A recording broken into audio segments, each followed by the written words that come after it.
Hello, Jay Barnes, and this is Jonathan McKinney. Hello. And you are watching another episode of Writing, Talking and Dog Walking. Very good. So today we're going to be talking to you about the importance of making your scenes relevant. Right, so... Yeah. So the advice we would give generally, and we're going to talk about when is the exception as well. Yeah. Generally, if you are writing a book or a script and you realise that you've written a big chunk of it, or a scene, that if you lifted it out of your story, it would still move along without any disruption, then lift it out of your story. Right. Because I think a lot of writers can very easily get sidetracked, go off plot, start exploring thoughts or ideas that are not particularly plot relevant and can stall it. So you stop feeling like your story is moving forwards. Right.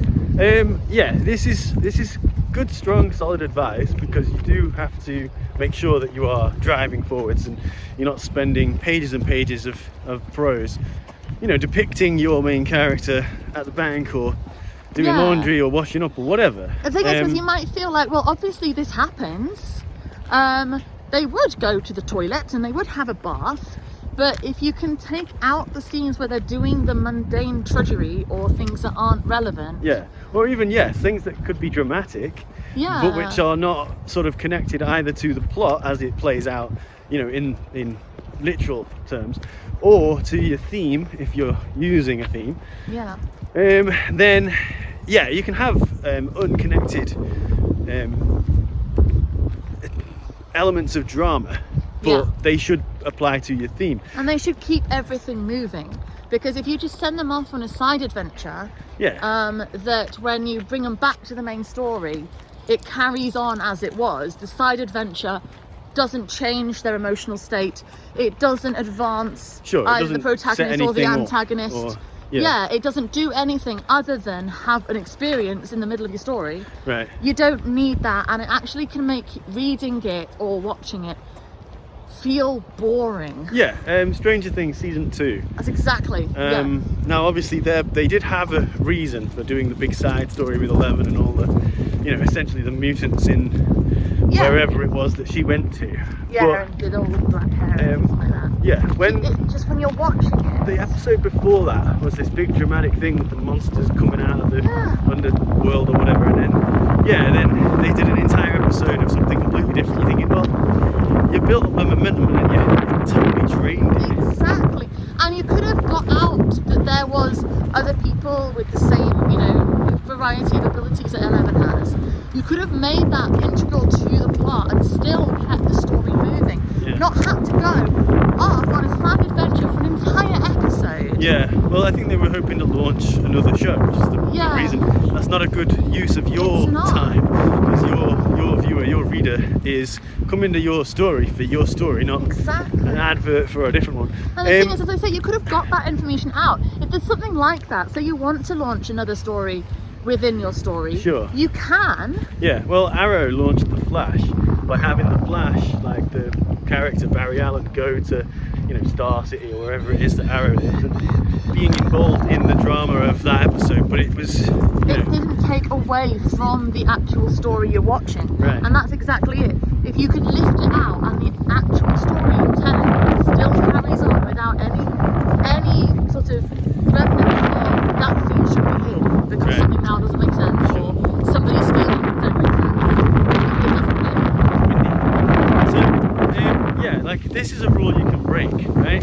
So that's what the exception. Well, first of all, big exception to this rule is jokes, because you lift all the jokes out and the story functions just fine, but it's less fun to watch that film or read that book. It's just less fun.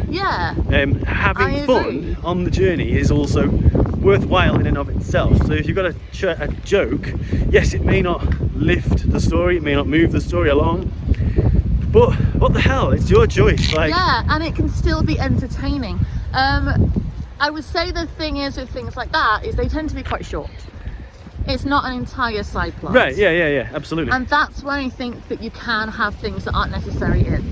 If it's a short moment, a little bit of entertainment value, keep it, because as you say, you're still in it for the entertainment. What you're trying to do as a storyteller is entertain your audience. Yeah, that's right.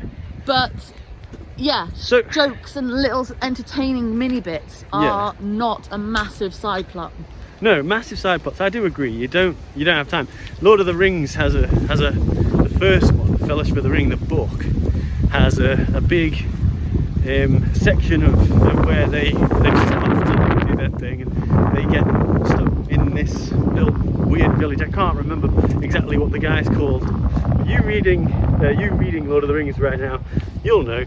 They get stuck there, and it goes on for ages. It doesn't really move anything anywhere. But you know, who's arguing with Tolkien about his job? Like, so yeah, this is good wisdom to consider and reflect on.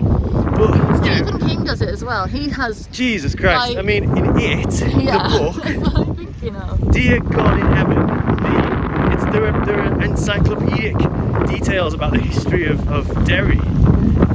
Not necessary. You could do a slimmed down version. It would probably be a lot easier to read. I think there's going to be some horsemen coming to bring back their bodies. It's crazy out here. So yeah, you can break these rules. I'm surprised. You know, Stephen King, by the time he's writing it, is, you know, maybe like what, 10-15 years into a massive career where he's one of the most famous authors in the world. So he's got a luxury that you may not have. Yeah, if you are really well established and have a massive readership already, you have got more liberties, because people will go with you because they're invested in you already, and they love your style and they care about what you have to say. But if you don't have, like, we do not have a massive existing audience. We have an existing audience and we have a loyal audience who love our work, but it's not massive enough that we can afford to just drift along on another tangent, because you don't want people getting bored. Like, exactly. You alright? Oh, sorry, she's pooping. We'll be back in a minute. We'll be back. So we're back. So yeah, if you have an existing audience that will let you do that, you're fine. Yeah, I mean, if you're building an audience, don't try. Yeah, or you know, as I say, this rule can be broken. It is up to you. Understand, however, that there will be a price, which is that some people might get bored of what you're doing, and that's not what you want. Exactly. So, you know, in Not Even Stars, in the third Shieldmaids book that I wrote, there is maybe half a chapter, maybe like 1,000, 1,500 words that are, you know, you could lift them out, and only one thing later in the book would change. It wouldn't be that much of a big deal. But I wanted to demonstrate something about the main character, Tio, that I couldn't demonstrate without doing this. So maybe if I was a better writer, I'd have figured out another way to do it. But I went for what I went for, and it's in the second half of the second act. So it is in a period of calm and what's the word, regrouping, where you've got your merry band of heroes trying to figure out how to win the day or whatever. And yeah, so there's this conversation. It goes on probably a bit longer than it could, but I went with it and I don't regret it.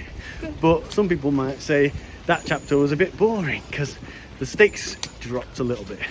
But yeah, it is a good rule to stick to in general. It is. And the thing is, when I wrote that, I was aware of this. Yeah. And the caution I had to exercise in handling this potential problem. So yeah, I think if you go into it with your eyes open, you can avoid it being boring.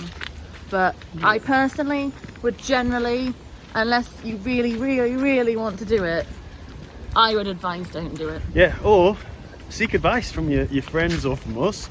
We'll be honest, and your good friends will also be honest, I'd wager. This is another time to advise getting a good proofreader too.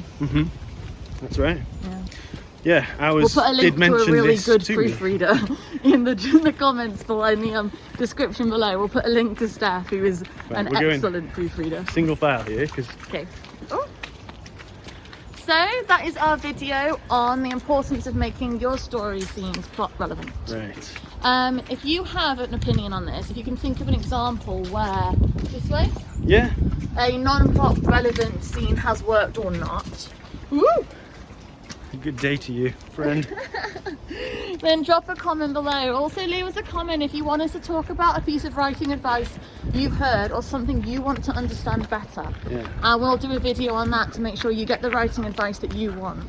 Yeah, if you've got a favourite film or a favourite book and you want us to have a look at that and talk about some of the writing choices that were made, we'll do that. Yeah, exactly. And you can start to understand why the things you love are the way they are and what about it draws an audience in. Yeah. Because we all want to draw an audience in. We do.